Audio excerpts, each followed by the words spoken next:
बक्सर में मार ही रहूंगा। लोकसभा चुनाव का आगाज हो चुका है और ऐसे में पार्टियां रणनीति तो नेता प्रचार में जुटे हुए हैं। हालांकि बात एनडीए गठबंधन की करें तो 40 सीटों पर अपने उम्मीदवार की नाम की घोषणा कर चुकी है। हालांकि बक्सर लोकसभा सीट की बात करें तो बक्सर से अश्वनी कुमार चौबे का नाम काट करके मिथिलेश तिवारी को लाया गया है। हालांकि मिथिलेश तिवारी का भी विरोध बक्सर में लगातार हो रहा है और इसके बाद पार्टी ने मिथिलेश तिवारी से बातचीत की थी।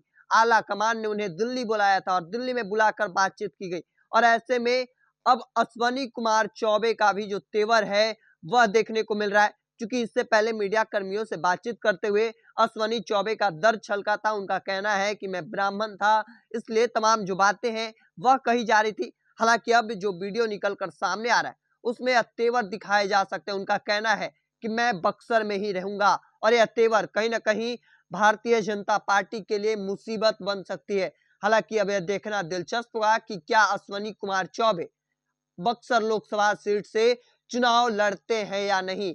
क्योंकि अब तक इंडिया गठबंधन की ओर से यानी राष्ट्रीय जनता दल ने अपने उम्मीदवार की औपचारिक नाम ऐलान नहीं की है। चर्चा इस बात को लेकर है कि जगदानंद सिंह के पुत्र सुधाकर सिंह वहां से चुनाव लड़ सकते हैं और लगातार क्षेत्र में भ्रमण कर रहे हैं, जनसंपर्क कर रहे हैं, लोगों से लोगों के बीच रह रहे हैं। हालांकि अब तक औपचारिक ऐलान नहीं किया है।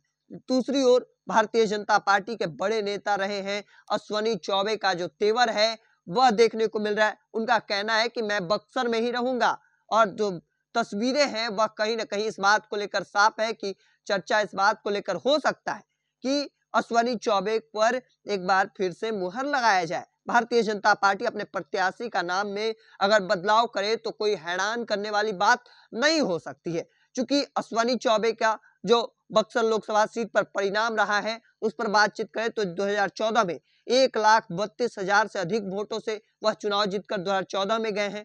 जबकि 2019 की बात करें तो 1,17,000 से अधिक वोटों से वह 2019 में गए हैं और ऐसे में दोनों बार लगभग अधिक बहुमत से जीत कर जाना कहीं ना कहीं यह साफ दर्शाता है कि एक अच्छी पकड़, एक अच्छी मजबूत है क्षेत्र में। और ऐसे में भारतीय जनता पार्टी ने उनका नाम काट चुकी है। दूसरी ओर मिथिलेश तिवारी का नाम लाया गया है। मिथिलेश तिवारी का भी विरोध लगातार पिछले दिनों बक्सर लोकसभा सीट पर किया जा रहा था। उन लोगों का कहना है कि स्थानीय किसी को उम्मीदवार बनाया जाए और स्थानीय को टिकट दिया जाए और ऐसे में मिथिलेश तिवारी को लगातार विरोध की वजह से आला कमान ने उन्हें दिल्ली बुलाई और दिल्ली में बातचीत की।